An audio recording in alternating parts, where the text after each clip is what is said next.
येन तस्मै श्रीगुरुवे नमः।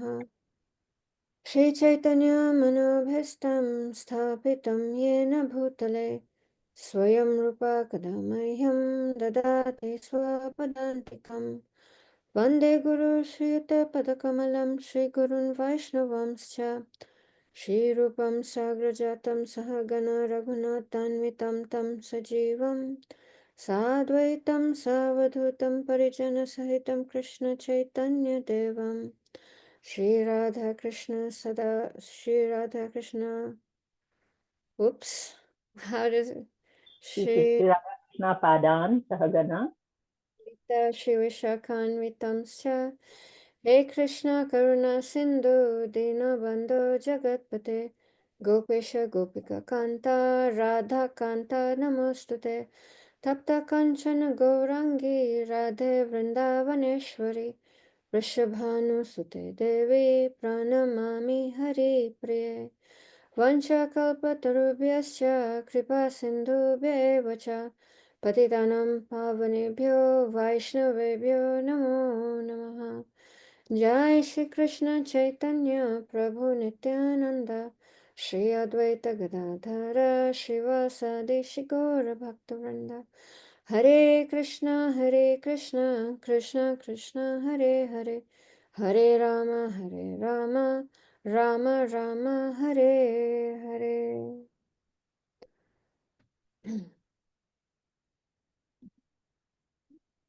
Um, so I don't know, is Bhakta Mugo or doing any introduction or should I just carry on?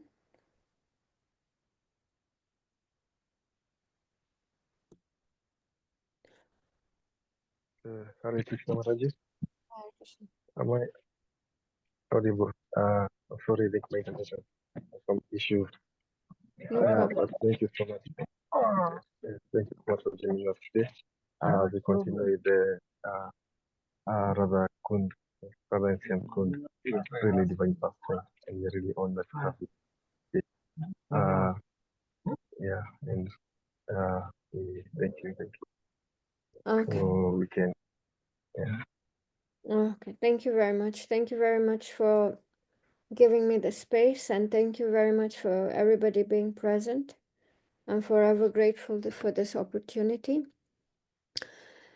Narayanam namaskritya naram chaiva narottamam devim saraswatim vyasam tato jayamudirat nasta praishu bhadreshu nityam bhagavata sevaya bhagavate uttam shloke bhaktir bhavati naistake Shinvatam swakatha Krishna punya shravana kirtana hridayanta stohya padrani vidunati surit satam Savaipam shamparo dharmo yato bhaktiradhokshaja haituke apriti hata yayatma suprasidate. So, just a very quick recap. So basically, last Diwali, I just spoke a little bit on the Govardhan pastime and just did a very uh, mm, what's it called?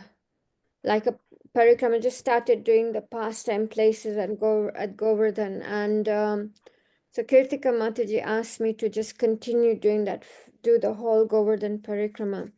So a few weeks ago we finished Govardhan parikrama, and obviously as you finish Govardhan Parikrama. The next is Radha Kund. So I took a week or two. I asked my authorities first because obviously I was feeling completely unqualified to even touch on Radha Kund. But I felt I was given the permission just to, there are like lots of darshan places and temples, and just to touch on that without going into the esoterics of Radha Kund. So that's what I'll be starting today. Uh, You will give me sharing rights?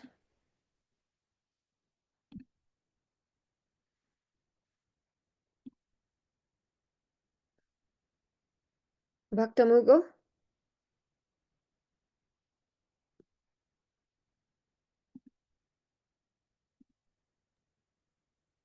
Or is it Yeah, Subhadra?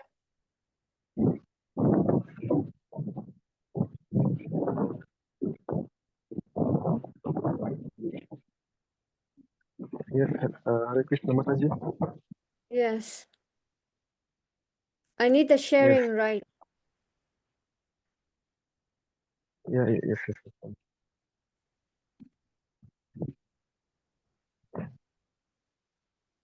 Yeah, sorry, I think. Yeah,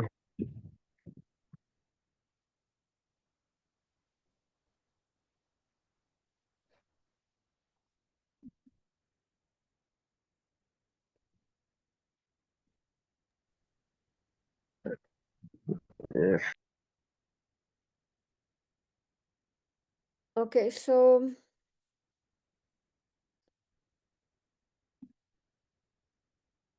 can everybody see the screen?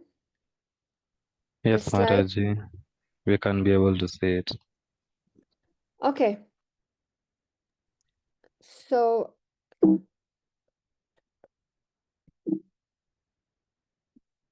okay. So this is Govardhan. So like I explained, a couple of weeks ago, I finished the whole of Govardhan Parikrama, and as you finish Govardhan Parikrama, you approach Radha Kund, and then I was away for a few weeks, so today we'll just continue. So again, like I said, I was very cautious when I started Govardhan Parikrama, what to speak of Radha Kund. And I explained over and over again, this is not for our mundane sense enjoyment. This is not some kind of a spiritual Disney world.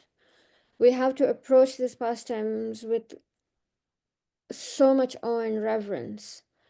And not for a fraction of a second should we feel even qualified to come anywhere close to these pastimes. But at the same time, it is very important for us to hear these pastimes. So within our limitations, within our borders, within very safe boundaries, I have gained just some permission to go ahead and do this. And we hear with respect,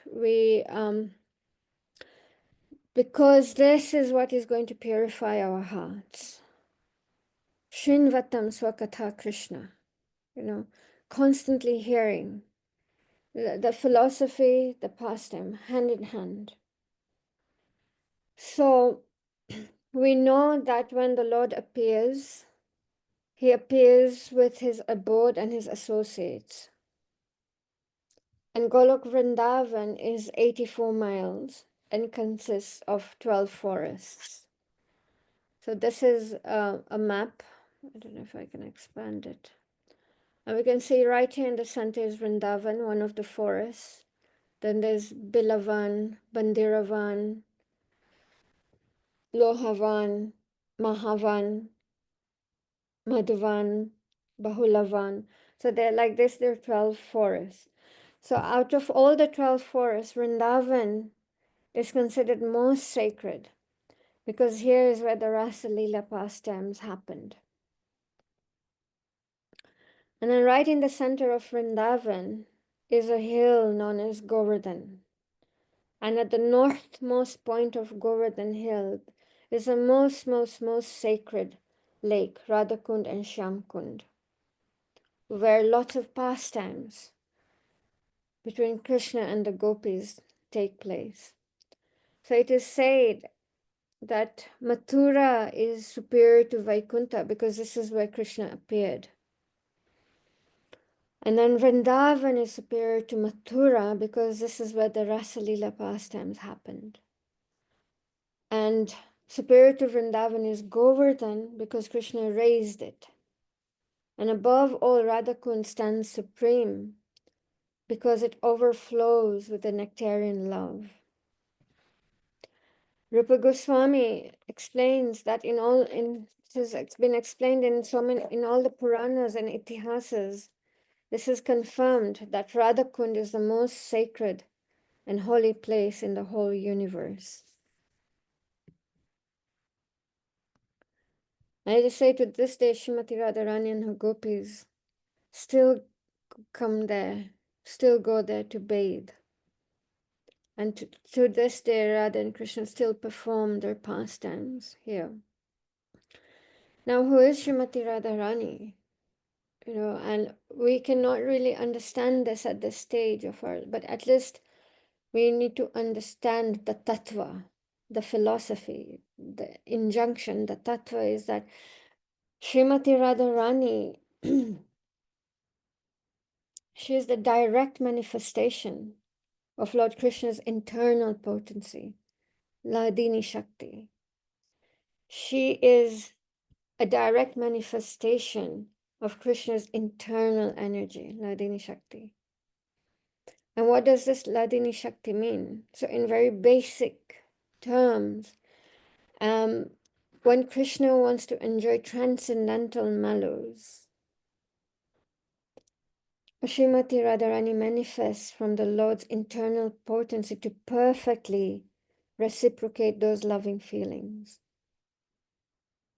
So she facilitates, she is the personification of transcendental mellows. She facilitates Krishna's pastimes. And these are not like the loving mundane affairs of this world. Which is lust ridden.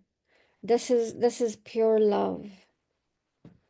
We have heard this pastime so many times that, you know, when Narad Muni was going around saying who is the most exalted devotee, and he went around asking different devotees that Krishna had a severe headache, and the only thing that would, diminish his headache was if he got the dust from the lotus feet of his devotees. And most of the devotees, especially the brahmanas, the highly shastric brahmanas, completely refused, because they said, if we give the dust of our lotus feet to Krishna and he puts it on his head, we will go to hell. And when Narad Muni went to the gopis and he asked of the same, without any hesitation, without even a blink of their eye, they started gathering dust from their lotus feet. And Narad Muni said, aren't you worried that if you give dust from your feet to put on Krishna's head, you'll go to hell? And they said, if our going to hell for eternity relieves Krishna's head momentarily, we're happy to go to hell. So this is the degree of love. Now we cannot even begin to understand it at this stage of our lives. So this and the topmost is this Srimati Radharani, the Ladini Shakti. So Rupa Goswami in Nectar of Devotion explains that this divine Kund is rarely attained, even by great devotees. So what to speak of us, devotees who are still on the level of Vaidhi Bhakti. But if with faith you bathe within these holy waters, then there's a very strong possibility that Krishna Prema can be aroused within our hearts. Srila Prabhupada commented that this is the most exalted, spiritually most transcendental, because it belongs to Srimati Radharani. And she is the most beloved object of Sri Krishna. Srila Prabhupada explained that Sri Krishna's love for Srimati Radharani and the lake are the same in all aspects. He loves this lake as much as he loves Srimati Radharani. And this is why this is so special. And like I said, it is not possible for us to attain this love, not at this stage of Vaidhi Bhakti. And in order to achieve Krishna, we have to take shelter of Srimati Radharani. We can never achieve, we can never attain Krishna, we can never approach Krishna without the mercy of Srimati Radharani. So what does it mean? How do we take shelter of somebody like Srimati Radharani, where we actually, we can maybe have a theoretical understanding, but no, we don't have realizations of that level. So how do we take shelter of Srimati Radharani? So we take mercy, we take shelter of Srimati Radharani in the form of Sri Chaitanya Mahaprabhu, who is none different from Radha and Krishna. Shri Krishna Chaitanya Radha Krishna Nahi Anya. Radha and Krishna combined in one. In the mood of Srimati Radharani is Lord Chaitanya. And we take shelter of Lord Chaitanya. How? By propagating, by helping the Sankirtan mission. This is our gateway. We're so fortunate that Lord Chaitanya appeared just 500 years ago to establish the Yuga Dharma. And all of us can be part of this Sankirtan mission. We all can play our little roles. And in this way, through Lord Nityananda and Lord Chaitanya Mahaprabhu. So how do we approach Lord Chaitanya Mahaprabhu? We approach Lord Chaitanya Prabhu through Lord Nityananda. And this way, through them, we hope to receive the mercy of Srimati Radharani. And if we have the mercy of Srimati Radharani, then there is hope that Krishna will, look at us. And I say this love that Srimati Radharani and the gopis have for Krishna is completely free of mundane lust, greed, and a selfishness. It's not like our perverted, what we have here is just a perverted reflection of the pure love in the spiritual world. And for us, at this stage, for us, one of the most important things, in addition to our sadhana, reading, chanting, is also very important to develop a serving mood, a mood of service. Wherever you are, whatever you are doing, your foremost question should be, how can I serve? How can I serve the situation? How can I serve this person? And charity. And for devotees, what does it mean? What does charity mean for devotees? For devotees, charity means, how can I share Krishna consciousness? One way or another, even if it is not direct. I remember one time the temple president of Leicester was explaining, sometimes it's just how well you do your duty, Maybe a simple scenario like you are asked to stay back a bit later at work. How would you respond as a devotee? That's duty. That is also service. Just helping somebody cross the street. That is also service. Of course, direct preaching, yes. But when we are also just human, we are representing ISKCON. We are representing Srila Prabhupada. Everywhere we go, with tilak, with chanting beads, with neck beads, always remember that we're always representing ISKCON and Srila Prabhupada. So our behavior, example is the best preaching. Recently in a class, Mataji Prabhu was explaining that most things when we share, for example, wealth or anything else, it decreases because we're sharing it, right? But bhakti increases when we share it. So going back to Radha Kund, the Vaishnavacharyas explained that these loving pastimes between Krishna and Radharani are still enacted here at Radha Kund on a transcendental plane. Aprakat Leelas, that is not visible to us. So every day between 10:48 in the morning and 3:36 in the afternoon, Radha and Krishna enjoy their pastimes in Radha Kund. Srila Vishwanath Chakravarti Thakur, one of the greatest authority on Radha Kund, and someone who spent many years at Radha Kund, concluded that Radha Kund is none different from Srimati Radharani, and Shyam Kund is none different from Krishna.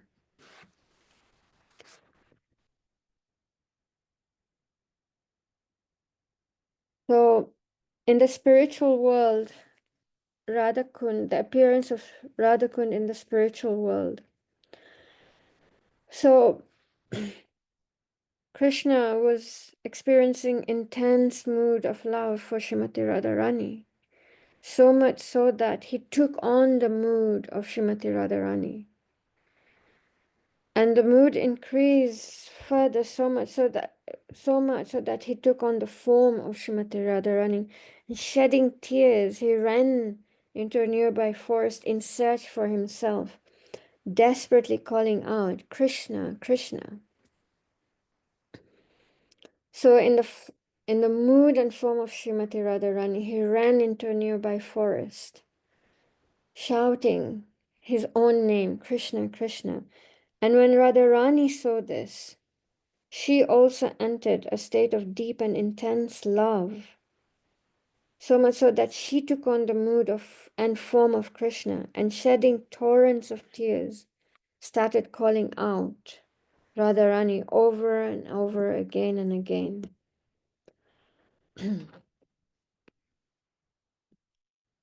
So then the gopis tried to pacify both Radha and Krishna, and somehow they managed to somewhat pacify Krishna.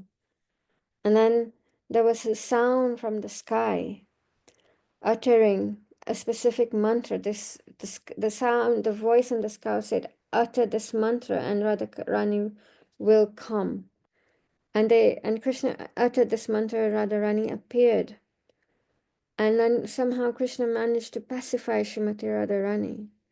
And then Krishna apologizes and says that I'm so sorry that I made you suffer in separation. And then he says, look at the tears. The tears from both of us crying has created two kunds, Radha Kund and Shyam Kund. And then Krishna dipped in Shyam Kund and he regained his original form, and Radharani dipped in Radha Kund and regained her original form. So this is very shortened pastime of how Radha Kund and Shyam Kund appear in the spiritual world.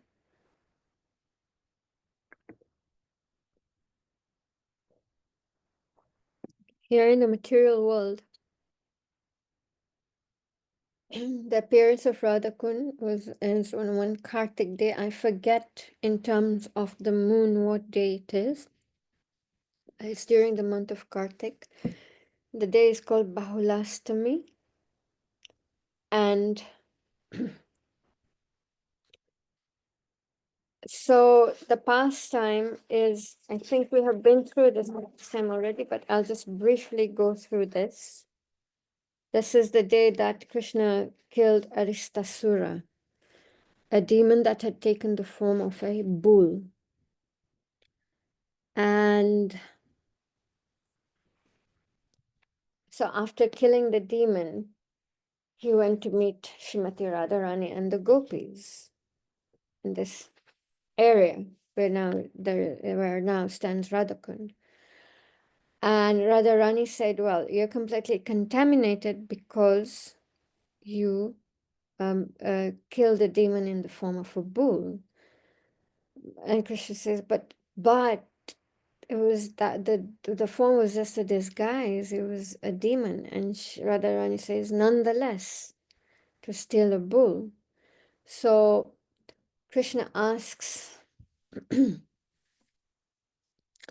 Radharani, what do I have to do to atone? And Radharani says, you have to go to all the holy rivers and take your bath and come back. But Krishna was like, he didn't want to leave Vrindavan. So he dug a hole into the ground with his heel, and he invited all the holy waters to appear. And so all, the Kund started filling in with all these holy waters, and Krishna says here, so I don't have to go anywhere. All the holy waters have appeared here. And Radharani said, I don't believe you. And then, so Krishna asks all the personified holy waters to appear, Mother Ganges personified, all these rivers personified came, and they all, offered their respects to Srimati Radharani. And then Srimati Radharani believed that, okay, this is true. And so, Krishna was kind of like very, very proud of his achievement. And then so Radharani, when she saw the Kund, Radharani wanted her own Kund. So Radharani and the gopis started digging another hole right next to Radha Kund with their bangles. And hence Radha Kund is also known as Kanchan Kund, because Kanchan, bangle is called Kanchan. So then the idea was that they're going to make a trail of one gopi after another all the way till Manasi Ganga, and they'll pass on pots filled with water from Manasi Ganga to one another, to one another until it reaches Radhakund. And that's very exasperating. And so Krishna said, why don't you just take these holy waters from my Kund into your Kund? And Radharani said no. And then all the holy waters appeared again, and they said, please, we will be so happy if we can fill your Kund. And then Radharani agreed, and all the waters were mixed between Sham Kund and Radha Kund. And then Krishna jumped in Sham Kund, and the gopis jumped in Radha Kund, and Krishna declared that this Kund, Radha Kund, is as dear to him as Srimati Radharani is. So there's a very sweet and very nice connection between Radharani and Govardhan. So now in the 10th canto of Srimad Bhagavatam, 21st chapter, the Venu Geet, there about, verse 9 to 19 describe the effect of the flute on different things in Vrindavan, like the bird, the cows, the demigoddesses, the rivers, the stones. Every verse is describing the effect Krishna's flute has on all these different aspects in the spiritual world. And like says, like the birds, we know the birds, they're chirpy, they're noisy, they're all over the place. Very difficult to see a bird just quiet and calm and composed and grounded. However, when Krishna plays his flute, the birds become stunned. They become munis and sages.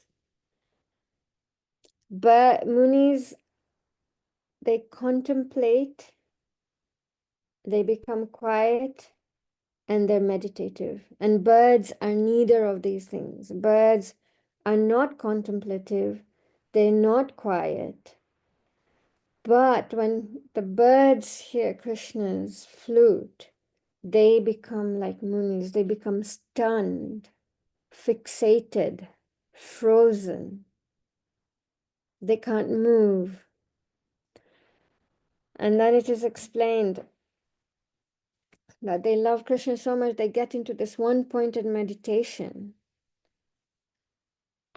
And they're so absorbed that their grip on the branch with their legs loosens and they flip downward. And sometimes they lose the grip completely and they fall on the ground into a pool of their own tears in separation from Krishna when hearing his flute. Then it is explained demigods on celestial planes come with their wives, the demigodesses, to hear Krishna playing his flute. Whilst the demigods still want to hear, but they also still want to control the airplane and they still want to be in control. But the demigodesses, they're just ready to jump. And there's this absorption of hearing the flute and their love for Krishna.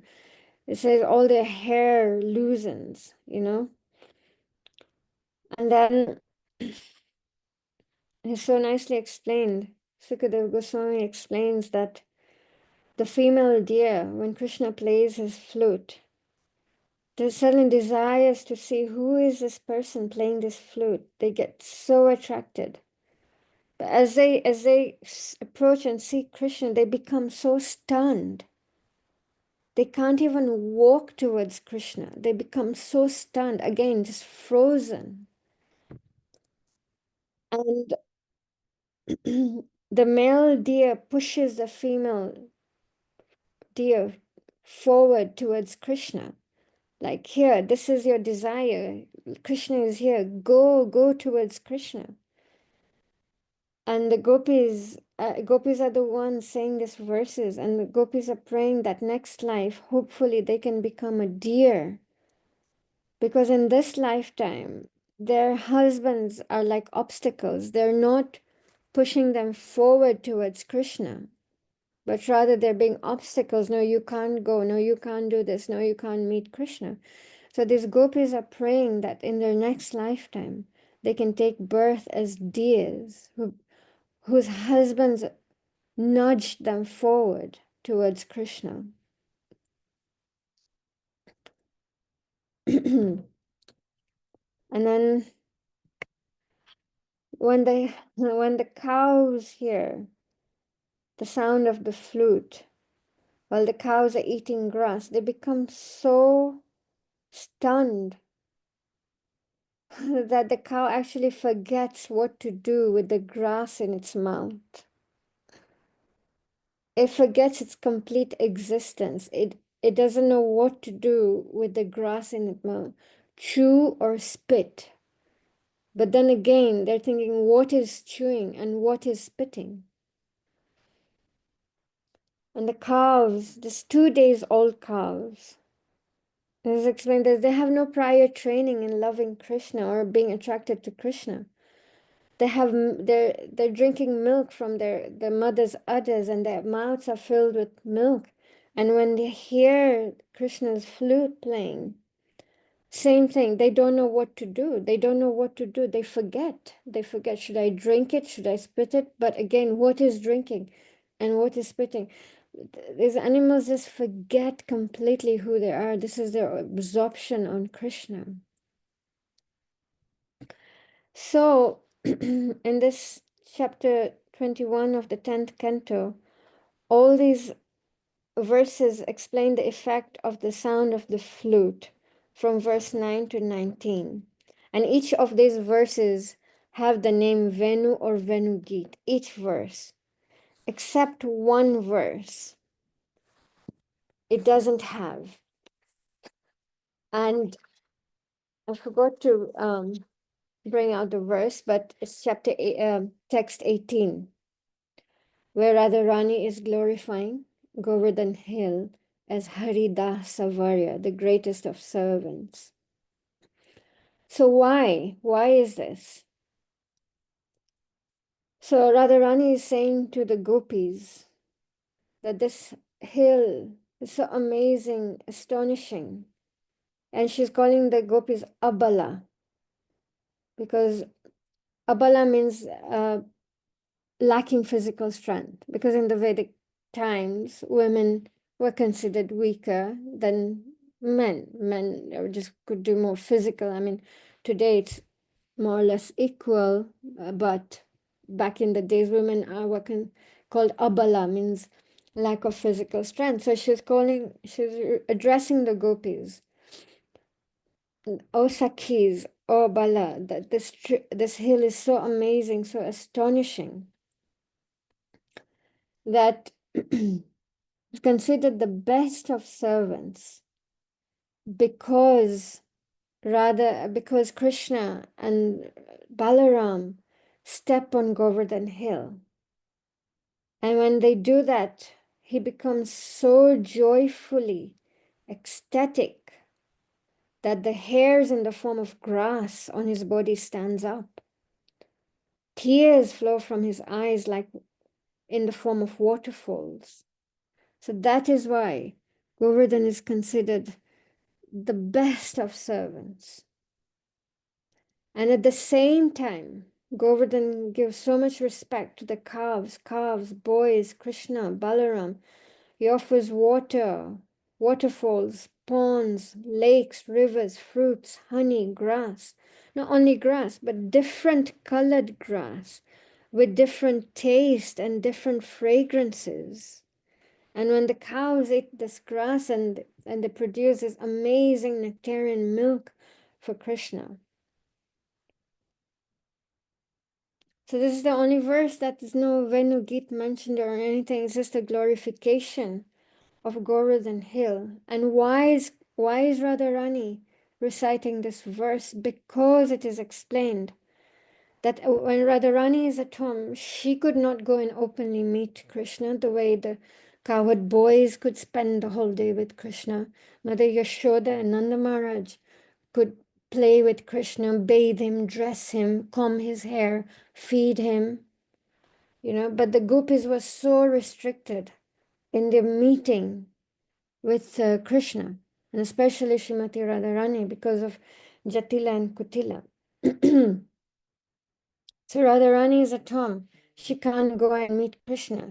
So she's feeling intense separation. So out of this extreme pang of separation, what comes out of this separation and is humility. This feeling of humility comes in her heart.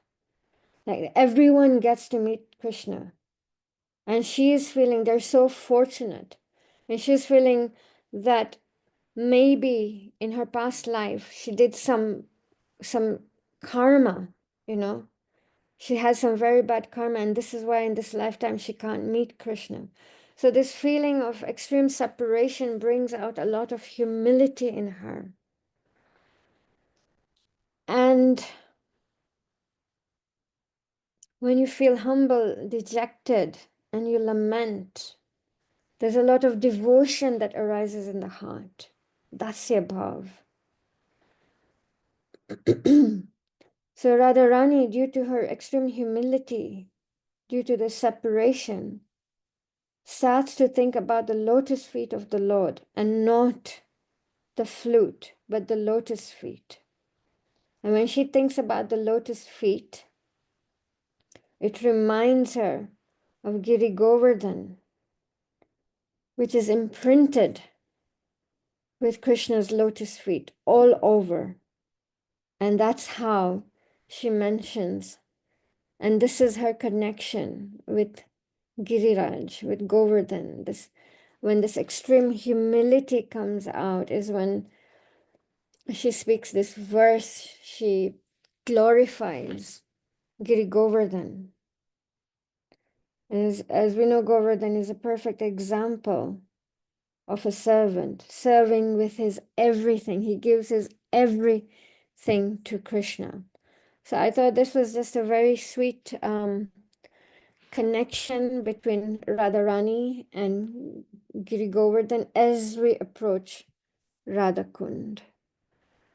So next week we'll just touch on the temples and the samadhi places. There's like Raghunath Das Goswami and lots of nice places in Radhakund. So we'll do that next time. Today I just wanted to touch on the philosophy. Prepare ourselves, prepare the right spirit, the right mood, that we're insignificant. We're insignificant. We only have this exposure because of Srila Prabhupada. And let's approach, especially, yes, Giri Govardhan and Radhakund with complete awe and reverence and a lot of humility. So Hare Krishna, I'll stop here if there are any questions, any comments, any corrections.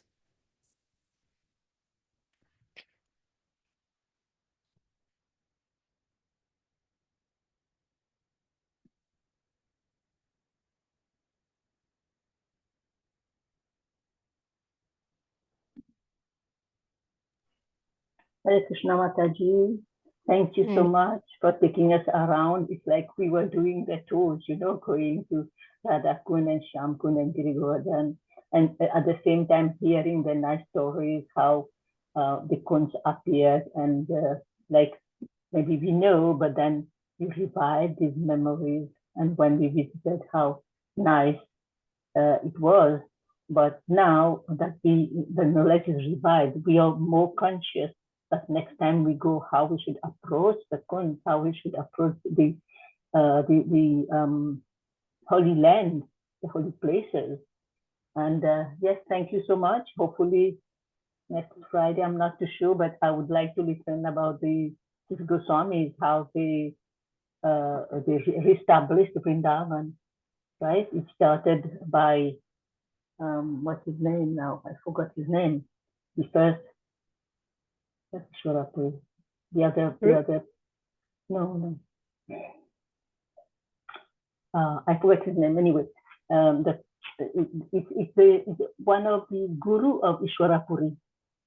Madhavendra. Thank you so much. Madhavendra Puri, he was the first one who started the establishment of Vrindavan. Then the Sri Goswamis followed in his footsteps. So thank you so much, Mataji. It was so nice to hear about the Holy Land and the Kundis. Thank you, Hare Krishna. Thank you very much.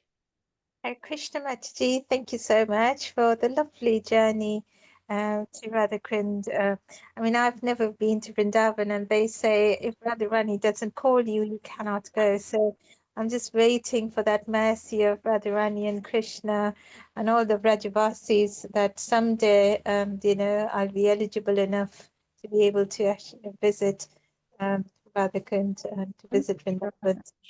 Thank you. Are you based in UK? I'm based in UK, Mataji. Yes, yeah. I'm sure very soon you'll be able to go to Vrindavan.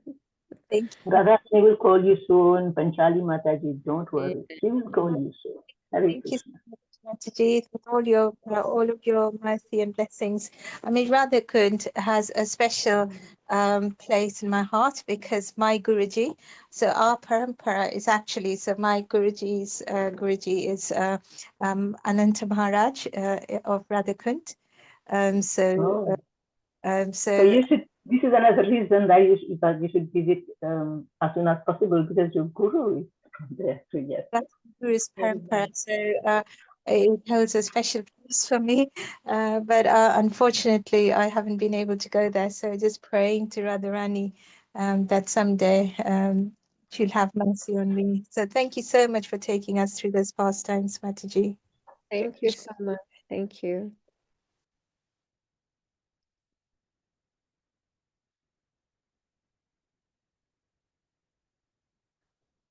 Okay, Dr. Mugo. I don't think they're there. I think he maybe left or something. So, should we just end? I think, yes, Mataji, we thank you all on behalf of all the devotees who are present there. And hopefully we will get to listen to your nice narration again about all these beautiful and holy places, which kind of can create the love in our heart and make us want to go to visit, like Panchali Mataji just said. Maybe there are many others who just want to go to visit. And yes, by your guidance, we are already preparing ourselves and waiting to visit those places. So thank you so much, Mataji. So we will end with the prayer. Yeah. Vanchakalpatarubhyasya kripasindhuvaivyasya Patitanam Pavanebhyo Vaishnavebhyo Vaishnavebhyo Namo Namaha. Thank you. Thank you for having Seven me. devotees are coming to Jai, Srila Prabhupada ki Jai, Shri Guru Maharaj ki Jai. Mataji, Amidev, I Thank saw you. you. Thank you for giving us this nice Nectarian class. Hare Krishna. Thank you for having me. Hare Krishna. Hare Thank Krishna. you. Hare Krishna. Thank you for the discourse. Thank you, Mataji.